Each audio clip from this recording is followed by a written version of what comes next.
여러분, 숫자 하나만 보세요. 1510원. 17년 만에 처음 보는 환율입니다. 지금 해외 ETF 들고 계신 분들 환전할 때마다 한숨 나오시죠? 근데요, 이 환율이 오히려 여러분 수익률을 올려주고 있다는 거 알고 계셨나요? 오늘 환율 1500원 시대에 해외 ETF를 어떻게 사야 하는지, 환 해지를 해야 하는지 말아야 하는지, 계좌별 배치까지 깔끔하게 정리해 드릴게요. 자, 먼저 지금 무슨 일이 벌어지고 있는지부터 짚어볼게요. 올해 1월만 해도 환율은 1420원대였어요. 그런데 3월 18일 1500원을 뚫었습니다. 그리고 4월 5일 기준으로 1510원까지 올라왔어요. 석 달 만에 6에서 7%가 뛴 거예요. 이게 얼마나 심각하냐면 2009년 글로벌 금융위기 때 이후로 한 번도 본 적 없는 숫자입니다. 그럼 환율이 왜 이렇게 된 걸까요? 크게 4가지 이유가 있어요. 첫 번째, 전쟁입니다. 올해 2월 말에 미국과 이란이 전쟁을 시작했어요. 문제는 이란이 전 세계 석유 20%가 지나가는 바닷길을 막아버린 겁니다. 석유가 안 지나가니까 기름값이 미친 듯이 올랐어요. 브렌트유가 한 달 만에 34%나 뛰어서 배럴당 109달러까지 갔습니다. 기름값이 오르면 달러가 더 필요해지고 달러가 비싸지면 환율이 올라가는 구조예요. 두 번째, 외국인이 한국 주식을 배탈출했어요. 3월 한 달 동안 외국인이 코스피에서 팔아치운 금액이 35조 1천억 원입니다. 월간 기준으로 역대 최대예요. 외국인이 한국 주식을 팔면 받은 원화를 달러로 바꿔서 나가잖아요. 이러니 달러 수요가 폭발하면서 환율이 올라간 거예요. 참고로 코스피는 3월에만 19%가 빠졌습니다. 세 번째, 미국과 한국의 이자율 차이입니다. 미국 기준금리는 3.5에서 3.75%인데 한국은 2.5%예요. 미국 이자가 더 높으니까 돈이 자연스럽게 미국 쪽으로 쏠리는 거예요. 예금이자 더 많이 주는 은행으로 돈 옮기는 거랑 똑같은 원리입니다. 네 번째, 이건 좀 억울한 이유인데요. 여러분 월급에서 매달 빠져나가는 국민연금 있잖아요. 그 돈이 달러를 쓸어 담고 있었어요. 국민연금이 해외에 투자하려면 원화를 달러로 바꿔야 하거든요. 그 규모가 어마어마해요. 지금 국민연금 해외 자산이 우리나라 외환 보유 앱보다 많습니다. 한국은행 분석에 따르면 환율이 오른 이후의 70%가 국민연금이랑 개인의 해외 투자 때문이래요. 내 월급에서 빠진 돈이 달러를 사면서 결국 내가 환전할 때 더 비싸게 사는 구조인 거예요. 하는 총재도 직접 나서서 국민연금이 해외 투자를 좀 줄여야 한다고 발언할 정도였습니다. 이 4가지가 동시에 터진 겁니다. 전쟁, 외국인 이탈, 금리차, 국민연금. 한두 개도 아니고 4개가 한꺼번에요. 그럼 앞으로는 어떻게 될까요? 솔직히 누구도 정확히 모릅니다. 다만 증권사들 전망을 종합해보면 전쟁이 계속되면 1540원 이상까지도 갈 수 있다고 봐요. 미국 정부 당국도 이란이 바닷길 봉쇄를 풀 가능성이 낮다고 보고 있거든요. 반대로 전쟁이 끝나면 1350원에서 1440원 사이로 내려올 거라는 게 대체적인 의견입니다. 정리하면 지금 환율 1500원은 악재가 한꺼번에 겹친 결과예요. 무섭죠? 당연히 무서운 게 정상이에요. 해외 ETF 추가 매수 버튼 누르기가 겁나는 것도 당연하고요. 근데요, 여기서 반전이 하나 있어요. 이 환율이 여러분 해외 ETF 수익률을 오히려 올려주고 있었다면 믿으시겠어요? 아까 환율 1510원이라고 했잖아요. 지금 해외 ETF 들고 계신 분들 혹시 환율 떨어지면 다 까먹는 거 아니야? 이런 생각하고 계시죠? 결론부터 말씀드릴게요. 반대입니다. 환율이 높을 때 해외 ETF를 사면 오히려 수익이 더 나는 구조가 있어요. 이걸 이해하려면 딱 하나만 기억하시면 돼요. 여러분이 사는 해외 ETF가 환율 그대로 받기 방식인지 환율 보험 방식인지 이 차이가 수익률을 완전히 갈라놓거든요. 먼저 환율 그대로 받기, 그러니까 환 노출 ETF가 어떻게 작동하는지 숫자로 보여드릴게요. 미국 주가가 10% 올랐다고 해볼게요. 그런데 같은 기간에 환율도 5% 올랐어요. 달러가 더 비싸진 거죠? 이러면 어떻게 될까요? 주가 수익 10%에 환율 수익 5%까지 합쳐져서 원화 기준으로 약 15.5%를 벌게 돼요. 주가 수익만 보면 10%인데 환율이 보너스를 얹어준 거예요. 근데 진짜 놀라운 건 이거예요. 반대 상황을 보세요. 미국 주가가 10% 빠졌어요. 그런데 환율은 5% 올랐어요. 그러면 손실이 10%가 아니라 약 5.5%로 줄어들어요. 환율이 손실을 절반 가까이 먹어준 거죠. 이게 무슨 뜻이냐면요. 환율이 높을 때 해외 자산을 사는 건 비싼 달러를 산 게 아니에요. 안전판을 하나 더 장착한 거예요. 주가가 올라도 좋고 빠져도 환율이 버텨주니까요. 그럼 여기서 당연히 드는 질문이 있죠. 환율보험 들면 되는 거 아니야? 환율 떨어질 때 대비해서? 이게 함정이에요. 환율보험, 그러니까 환해지에는 비용이 있어요. 2026년 기준으로 연 1.5%에서 3%까지 나가요. 미국과 한국의 금리 차이가 1%포인트 넘으니까 그만큼 보험료를 내야 하는 구조예요. 이걸 보험에 비유하면 이렇습니다. 매년 1.5%에서 3%씩 보험료를 내는 건데요. 실제로 보험 탈 확률, 그러니까 환율이 급락해서 큰 손해를 볼 확률이 높지 않다면 그 보험료가 복리로 쌓이면 10년이면 수백만 원이에요. 실제 데이터를 보면요. 2026년 기준으로 환율 그대로 받기, 즉 환노출형 ETF가 환율보험 들어놓은 ETF보다 연 3%포인트 이상 수익이 더 높았어요. 파이낸셜 뉴스 데이터예요. 한국투자운용에서 발표한 2026년 기대수익률 순위를 봐도 환노출이 1등, 달러가 2등, 환해지가 꼴찌였어요. 그리고 결정적인 사례가 하나 있어요. 2022년이요.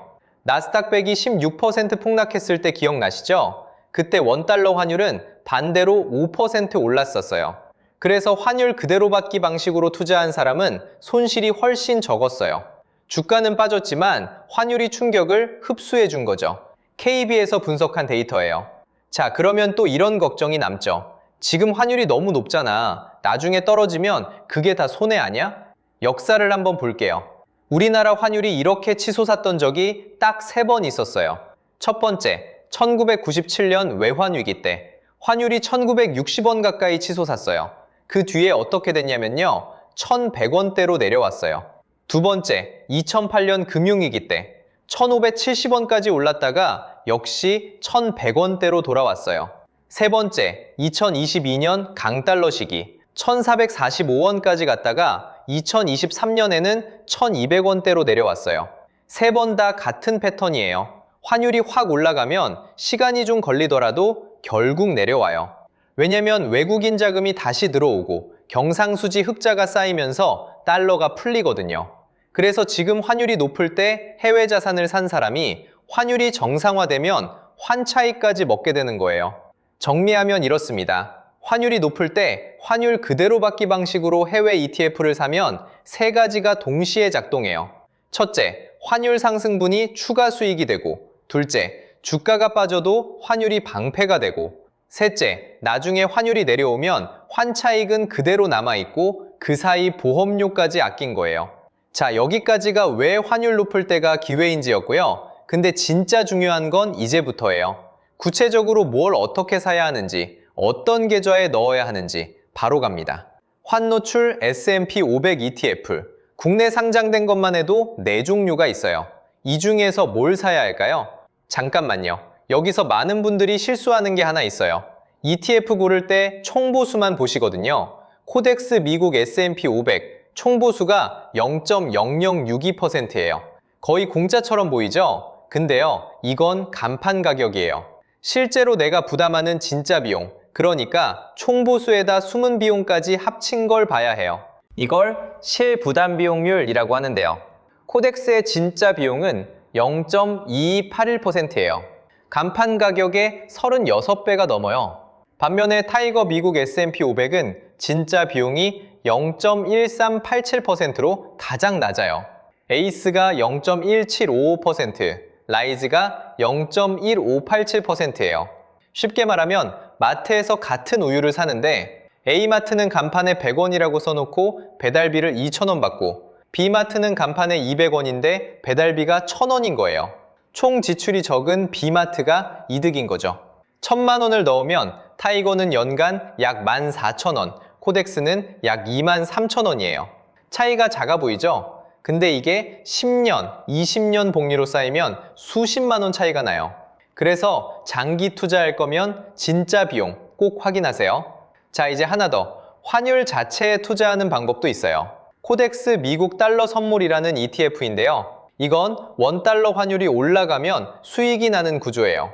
해외 주식은 안 사고 싶은데 달러 강세에는 올라타고 싶다. 그러면 이걸 일반 계좌에 조금 넣어두는 거예요. 포트폴리오 전체에 환율 방패 역할을 해줍니다. 참고로 인버스, 그러니까 환율 하락에 베팅하는 상품도 있는데요. 지금은 전쟁이 지속되면서 달러가 강한 상황이잖아요. 환율이 떨어질 거라고 베팅하기엔 너무 이른 타이밍이에요. 인버스는 일단 패스하세요. 자, 이제 제일 중요한 거. 뭘 살지 정했으면 어디에 넣을지를 정해야 해요. 계좌를 냉장고라고 생각하세요. ISA는 맨 앞줄이에요. 가장 오래 숙성시킬 걸 넣는 자리예요. 여기에 환노출 S&P 500 ETF를 1순위로 넣으세요. 왜냐면 ISA는 연 2천만 원 한도로 3년 이상 넣어두는 계좌거든요. 장기 복리가 핵심인데 환율 보험료로 매년 빠져나가는 돈이 복리 효과를 갉아먹거든요. 거기다 환율이 떨어지면 환차익까지 먹을 수 있어요. 연금저축은요, 20년, 30년을 바라보는 계좌잖아요. 여기도 환노출 성장형 ETF를 중심에 두세요. 다만 불안하신 분은 환해지형을 20, 30% 정도 섞어도 괜찮아요. 오래 가져갈수록 환율 변동은 평균으로 수렴하니까 환노출 비중을 더 높게 가져가는 게 유리해요. IRP는 조금 달라요. 여기는 안전자산을 30% 이상 넣어야 하는 규정이 있어요. 보수적으로 운용하는 성격이니까 환해지형 비중을 좀 더 높여도 괜찮아요. 안정성과 성장성의 균형을 맞추는 자리예요. 일반 계좌에는 아까 말씀드린 코덱스 미국 달러 선물을 활용하세요. 환율이 급등할 때 내 포트폴리오 전체를 지켜주는 보험 역할을 해요. 절세 계좌 세 종류를 합치면 연간 최대 3,800만 원까지 넣을 수 있어요. 이걸 다 채우면 세금 아끼면서 환차익까지 가져가는 구조가 완성돼요. 마지막으로 한 가지만 더. 환노출이 유리하다고 한 번에 올인하면 절대 안 됩니다. 환율이 1,510원인데 내일 1,550원이 될 수도 있고 1,480원이 될 수도 있어요. 그래서 분할 매수가 핵심이에요. 한 달에 한 번 정해진 금액만큼 꾸준히 사는 거예요. 그러면 환율이 높을 때도 낮을 때도 평균이 맞춰지니까요. 정리하면 진짜 비용 낮은 ETF 고르고 계좌별로 성격에 맞게 배치하고 분할 매수로 리스크를 관리하는 거, 이 세 가지가 핵심이에요. 오늘 내용 딱 세 가지만 기억하시면 돼요. 첫 번째, 환노출 해외 ETF가 장기적으로 유리합니다. 환해지, 그러니까 환율 보험에 매년 1.5, 3%를 내는 건 장기 투자에서 엄청난 비용이에요. 10년이면 복리로 수백만 원이 날아가요. 그 보험료를 아끼는 것만으로도 수익률이 달라집니다. 두 번째, ISA 계좌에 환노출 S&P 500 ETF를 1순위로 넣으세요. 연금저축이란 IRP에는 상황에 맞게 분산하시고요. 계좌마다 성격이 다르니까 아까 말씀드린 대로 냉장고 칸별로 정리하시면 돼요. 세 번째, 분할 매수로 환율 리스크를 관리하세요. 한 번에 올인하는 건 투자가 아니라 도박이에요. 매달 일정 금액씩 꾸준히 사면 환율이 어디로 가든 평균 매수 단가가 잡혀요. 오늘 하나만 하세요. 증권사 앱 열어서 ISA 계좌 먼저 확인해 보세요. 지금 들어가 있는 해외 ETF가 환노출인지 환해지인지 그것만 바꿔도 연 3%포인트 차이가 납니다. 1,000만 원이면 매년 30만 원, 10년이면 복리로 300만 원이 넘는 차이예요. 아무것도 안 바꾸면 매년 그만큼을 보험회사에 기부하는 거나 마찬가지예요.